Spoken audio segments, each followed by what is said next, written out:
का तू आके दर्शनिया। जोड़े जोड़े सुबाबा आदित्य देव घाटा बापे दीवा की चढ़ावे हो। जल बीच खड़ा होई दर्शन लाया सारा लगावे हो।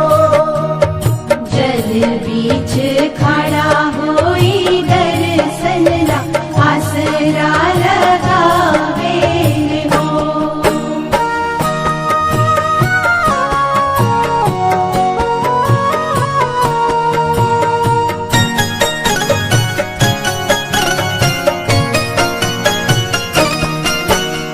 भूखली शरीरिया सजल सुभे मनवा पुरुबे लागल बड़ुए सबके धियनवा।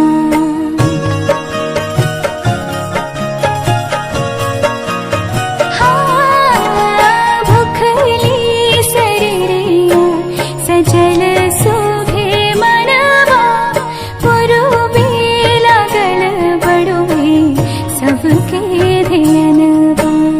जोड़े जोड़े दौड़ाय दीनानाथ घाटा बापे दीवा की चढ़ावे हो।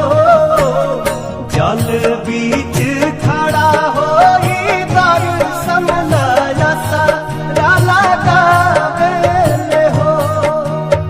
जल बीच